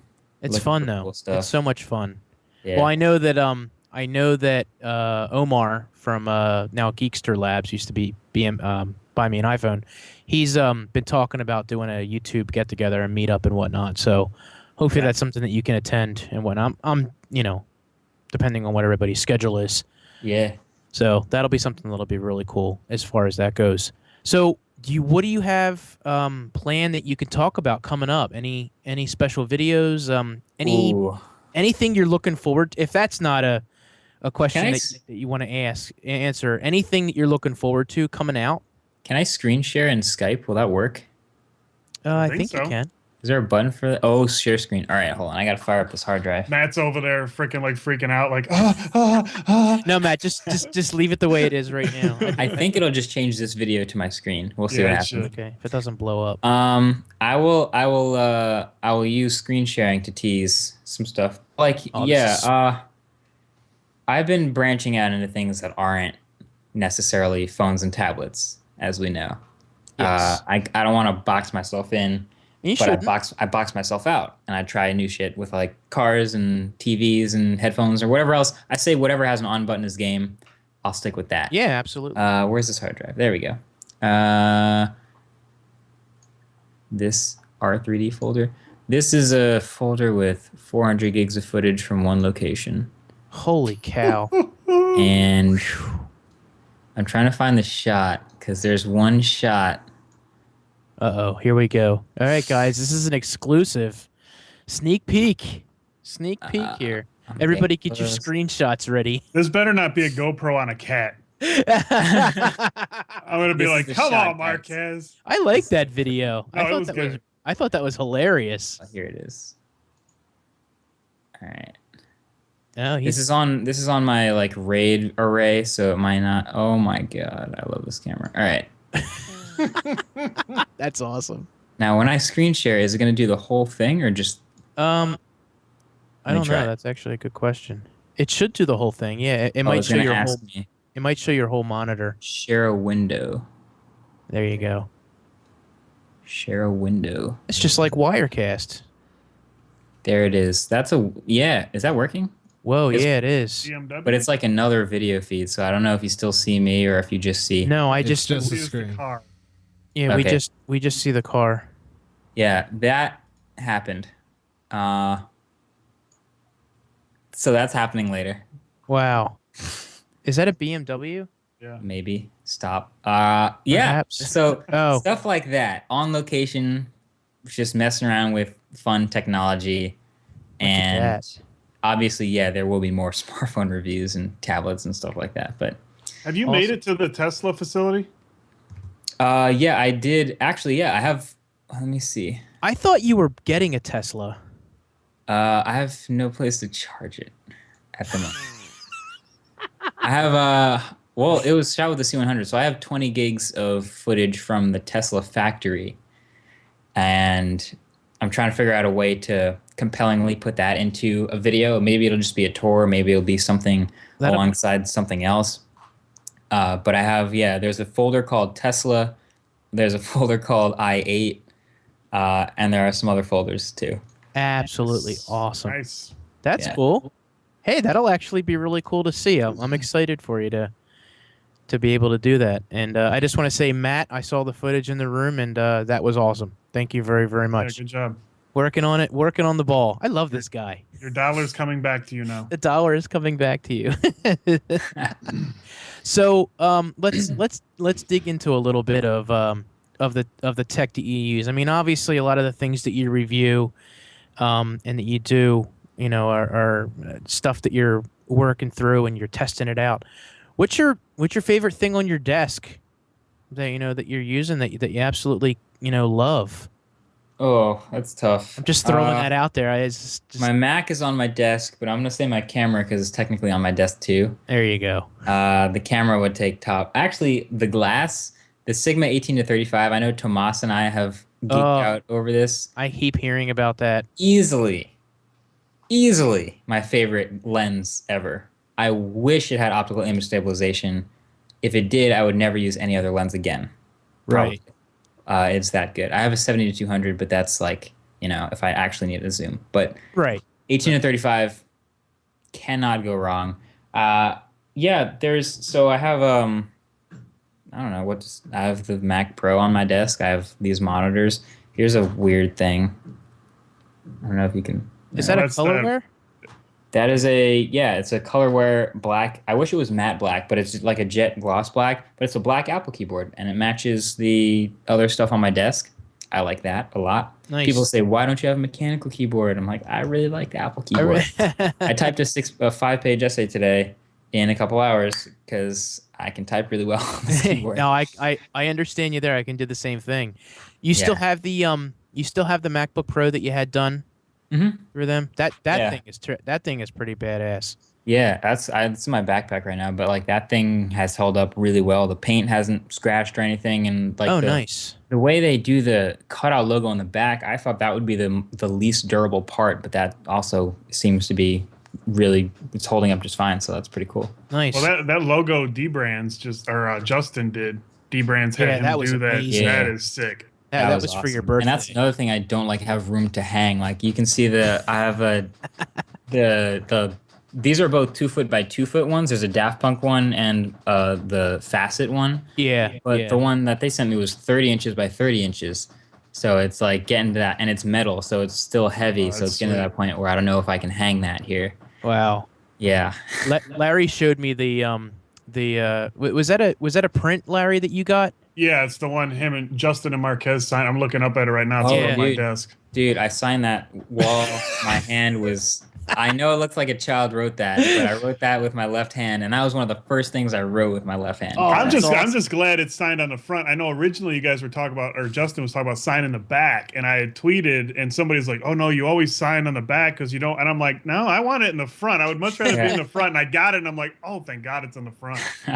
That's Yeah, awesome. dude, this first thing, I walked into the hospital with like my hand broken, and they were like, "What did you do?" I was like, "I'm pretty sure my hand's broken." We're like, "All right, write your name down." I was like, "What do you mean write my name down?" I can't. So I had to. That's the first thing I wrote was my name with my left hand, and I think like ever since then I've written my name probably like 80 times with my left hand. I'll take a couple midterms lefty. Nice. Nothing wrong with that. Hey, you know? with the Sigma, how do you connect it to the Red? Do you need something like the Metabones, or do they have like some type of interchangeable?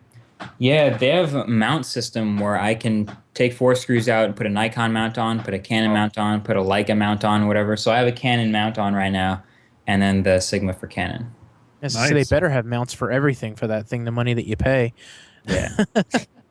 Yeah. So it's- oh, go ahead. I'm sorry, Larry. Were you I saying was gonna something? say it's like the most modular thing I have in the best possible way. Yeah. Yeah. You just got Tomas springing wood again. If you start talking about modularity, that's all he's about. Yeah. Well, if you want modularity, the Red camera doesn't come as a camera. It comes as a brain, and you have to buy the mount. You have to buy the. It doesn't have a microphone, so you buy a microphone for scratch audio. You buy not just a battery, but the battery grip, which is like the handle on here.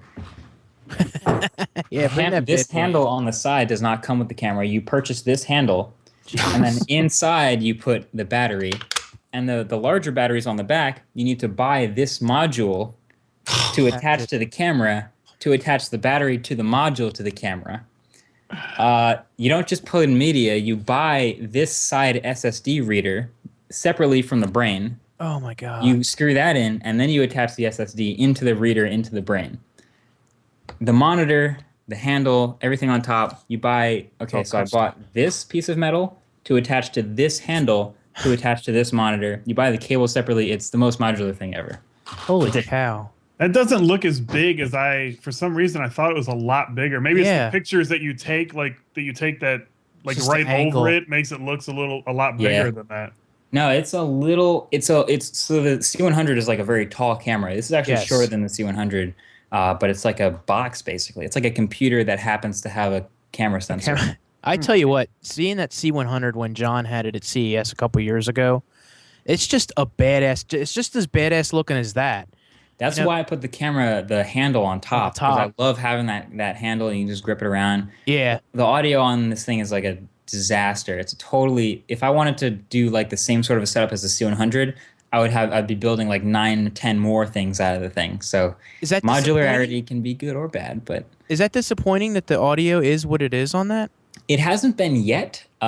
Because of the way I do audio, I wouldn't really have used onboard audio anyway. So I'm cool with dual system sound. Right. But if I was still a C100 guy and I do like doing onboard audio, then I think I would be discouraged from going to Red just because of the audio options. Right. Well, I think shooting audio on the opposite or on the a separate isn't. I never thought of using the onboard audio or even feeding it into it. You know, I always just feel yeah. I mean, the C100 happens to have like really good preamps, and I think Austin, he might have switched, but I think for a while he went like XLR out and then down behind the camera and then directly into his mic, so he didn't have to like sync or anything. Oh wow. Okay. Yeah, so the preamps are really good in the C100, but I didn't really use them that much. No. Hey, No, Detroit Borg wants to know what RAID you're using because I think he just got that. Oh yeah. He just tweeted something out today or yesterday. Oh, so he he's got asking He got the 8 terabyte external GeForce, I think it was. The G-RAID. G-RAID. Yeah, that's exactly what I have a 12 terabyte G-RAID sitting in front of me. I think he got the 8 or something. Yeah. Yeah. He got the 8. But how fast have you filled that thing up? I'm checking right now. I have my Time Machine backup on it, and I've used 3.8 terabytes, so I'm not even close. Still 3.8 terabytes. Yeah.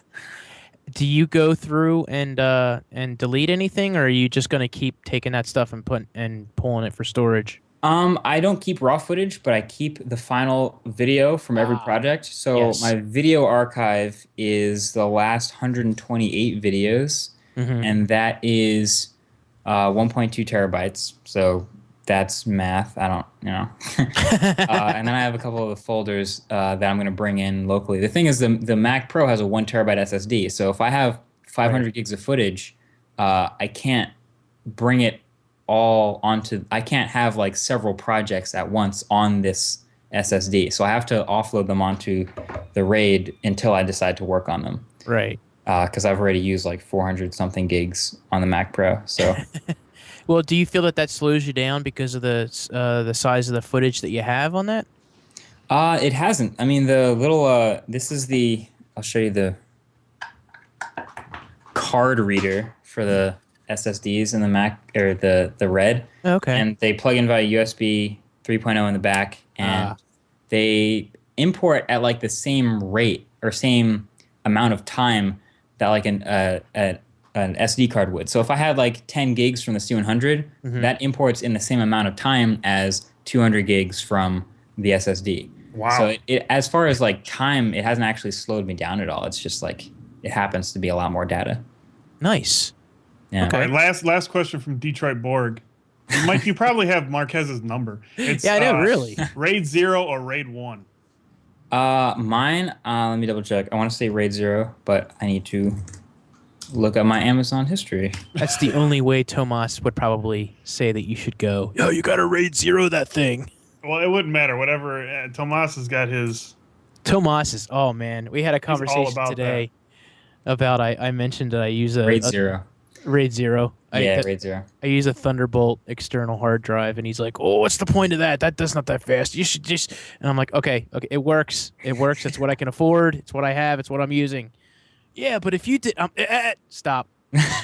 It's what I'm using, Tomas. Yeah. That's hilarious. Oh man. So, well, we went through all of our questions. We went through everything. Yeah, this was good. Yeah, I had a blast talking to you. It was absolutely awesome. Word, yeah. This is awesome. Yeah, I mean, it's great being able to get you to sit down and do that. I know how busy you are. It's nice that school's ending for you, for the semester at least. And yes. When do you go back? It's like mid-January. Okay. And then I graduate in May, so it's like that's the last, knock wood. That's the last that I'm in classes, and then yeah. So are most of your classes that are left specialized, or you still have a lot of any core curriculum that you're doing? Yeah, the business course stretches like pretty far, so I still have like 2 or 3 core business things on my schedule, but then yeah, it's like free electives and like gym credits, which is annoying because I was under the impression that my ultimate would count for gym credit. I mean, captaining a club sport for a couple of years should be enough, but they count nothing. Oh, none of that. And I found that out my senior year. So now I have to take a bunch of gym classes in my last semester of my senior year. What the hell? Yeah, which is just annoying. But gym classes? What's up with these people? I'm taking I think soccer and volleyball or something. Oh, See Marquez taking dodgeball 101. Yeah, don't go getting hurt. Throwing a wrench at somebody. So, I mean, obviously, you don't have a whole lot of time for besides doing the YouTube thing. Is there anything else that you have interest in that you haven't had a chance that you want to try? Any classes that you've taken, you're like, hey, I really like this. I think I want to try this, or. Oh, in terms of classes? Yeah, like have you taken any special classes or anything that you're like, yeah, I'm interested in that? Not really in classes. I think a lot of the classes I've taken where they're part of the business core, but some of them are more into finance, and I'm like, oh, okay, that's kind of neat, I guess. I'm glad I understand that now, but I don't think I want to do that all the time. And then there's other things like marketing where I'm like, oh, that's really cool. I feel like I understand that really well. I work with people in marketing all the time, so that's something good to understand.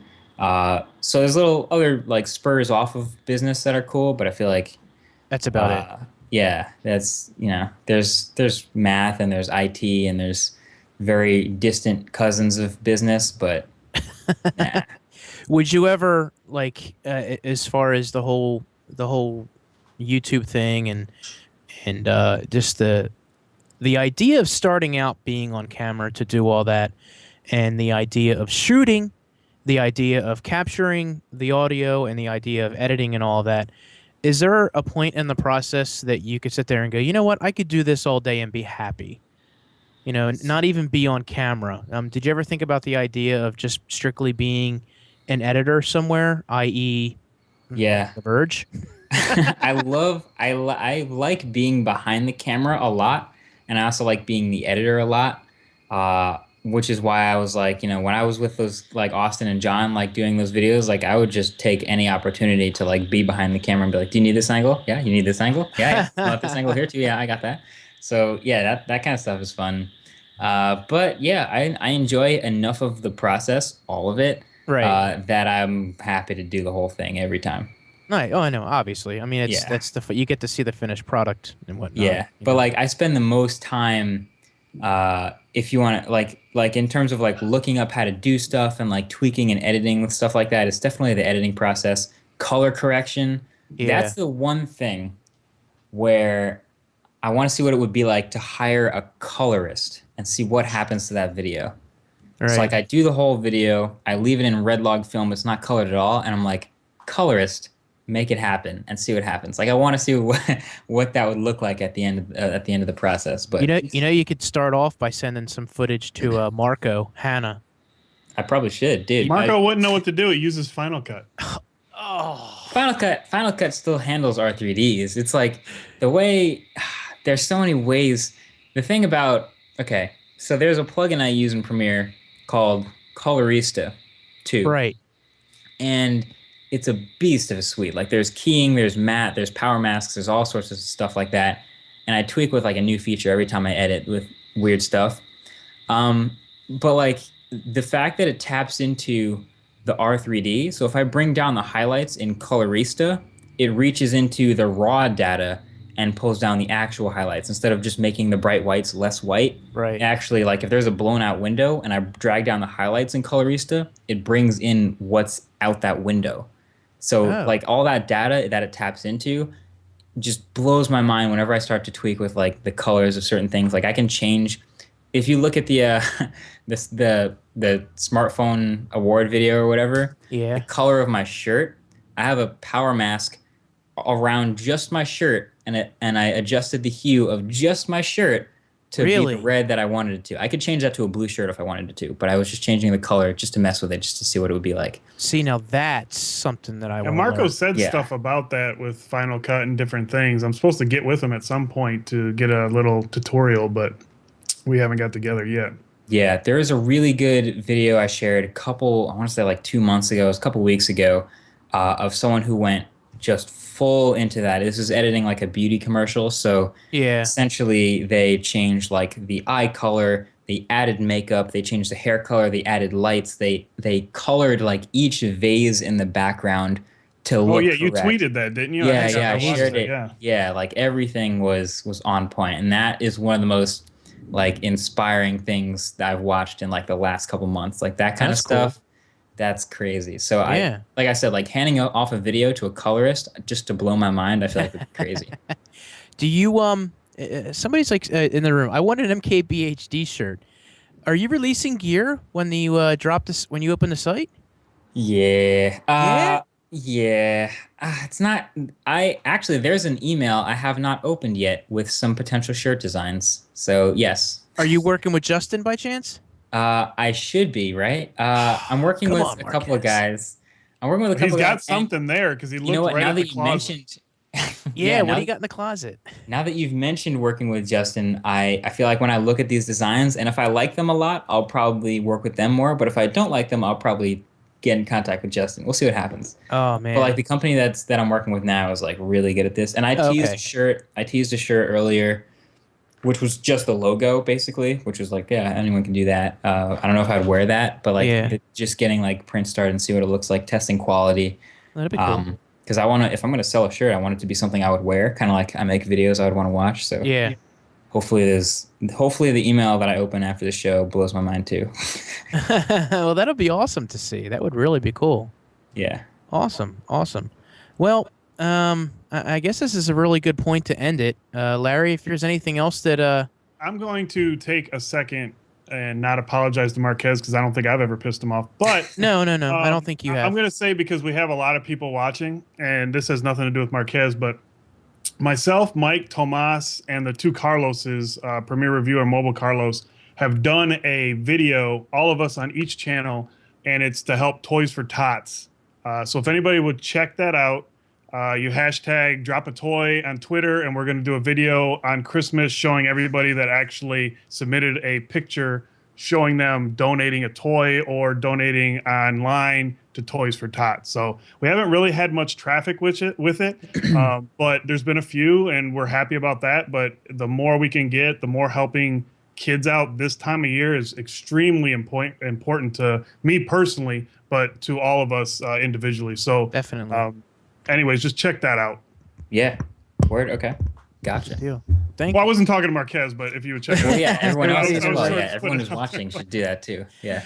Well, Marquez, I want to thank you for taking 2 hours of your time, and I know that it's finishing up school. You're probably, just want to done now. unwind. He's done. He sent in his final report. It's like I know. Man, he probably doesn't have pants on right now, Austin style. I do have pants on. Do it, Vince. He's not Lamar Wilson style. But I mean, I want to thank you for taking the time to do this. I know you were traveling yesterday and the day before and running all over the place. So I want to thank you for coming on the show. We would love to have you back on. If we do like a specialized, which is how we kind of want to go with the podcast and the show, and do like specialized things. Maybe talk more about the camera and tell us, really go in depth about what you find different between using a DSLR and something that is specifically made for video and stuff like that. So I can't wait to see you at CES. We'll definitely get together, I hope, and just chat it up some more. Yeah. And just for me, I'm a huge fan, dude. When I started YouTube, it's been almost 2 years now, and quite honestly, I didn't watch many videos. Like, I would search certain things out, but I wasn't in the community like I am now. And it was you, like Lamar Wilson.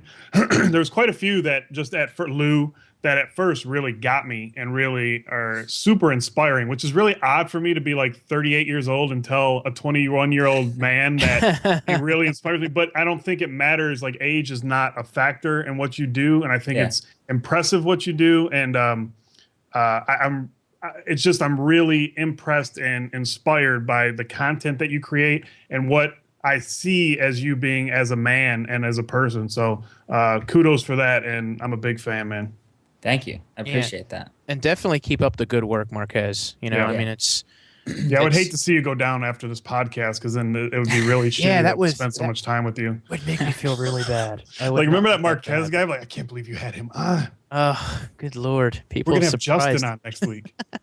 But no, I want to, again, for taking the time to do this and sharing everything that you shared with that, giving us a couple tips here and there. I really appreciate that. And making this special for me. I'm really excited that you that you put the past behind you, and we can go ahead and move forward, and just have fun talking about tech, and just enjoying getting together and giving people some information, and making YouTube a little bit more personal, in my opinion. As far as everyone getting to know you from just an edited video, and being so candid about everything. But I can't wait to have you back on again. Yeah, dude. Thanks for having me. That exact topic you mentioned of like talking about the difference between still cameras and cameras meant for video, I'm down. Like that stuff. That stuff is awesome. So yeah, awesome. I'm down. Yeah, definitely. I definitely can't wait to do that. So, hey, the other thing before we check out is big thanks to Matt. Oh Matt God, Philly. yeah, Matt. Oh, shout out to Matt. If you have not seen his content, it's in the description, but it's Swashin TV. He has the show Pimp My Setup. Is it which Pimp is My Setup? awesome. Is it It's Pimp Pimp My My Yeah, it's Setup. Pimp My Setup. Yes. And one of the best ones that he's ever had on there, and I will always refer to it, is the prison setup when Carlos was on there. It was literally like a metal desk and a metal chair. Yeah. And they may or may not have been bolted to the ground. It may- but yeah, you exactly. do not know what you're going to see on there because. Well, Matt's but got- anyways, Matt has months and months of submissions of photos, Marquez, of desk setups. Yeah. And they go through and they have a rating system on it. You would love to do it if you have time. I've got to get you with Matt to get on the show. Oh, cool. He goes through setups, computer setups. I feel like and you rate them. Yeah, I did the setup tour project, which was like sifting through hundreds Oh my of God! hours. I forgot about that. Yeah, of like footage sent in, but I've never like, I categorize them. That's about as deep as I go in terms of like analyzing them. Yeah, But I but feel like I Matt, can learn a lot from that. Yeah. Matt's show is. I mean, if you have time, Matt's on Twitter at MattPhilly, PhIlie, 1L. 1L. Got it. And you guys got to get together, and you got to go on his show if you have time. He usually takes about an hour to do it, but it's just so much fun. I'm dying to get on it one of these days. We're actually gonna have Matt on the show next week sometime. We have to work out the scheduling and whatnot because John Rettinger had to push us off because he had guys call out of the office and whatnot last week, so we weren't able to have him on. But it's absolutely awesome. So Matt, thank you so much for producing this. It turned out better than I ever could have imagined. Yes. Marquez, whether you like to think it or not, you're an important guest. You're an important person in the realm, and people want to hear what you have to say, and on a candid way to do it. So thank you again so much for coming on the show, and that'll do it for us here at Unfiltered. I want to thank you all for joining us in the room. Thank you so much for asking the questions that you asked. And if there's any last things that you want to say, Marquez, I'll give you the floor and go for it. And if not, we'll call it a night. Watch videos. MKBHD everywhere. Do it. Do it. Yeah. All right. I think that's it. So thank you guys so much for joining us. You can catch myself at Tech Examined here on YouTube, MTP Flyers on Twitter, and my main man, Larry Dickerson, who is right there with me the whole way. Geeky Nerd Dad everywhere. Information down below in the description. Please be sure to check out his channel and his Twitter feed and whatnot. So that's a wrap, folks. I want to thank you all for joining us again. Until next week, you all have a good one, and I will talk to you later. Peace.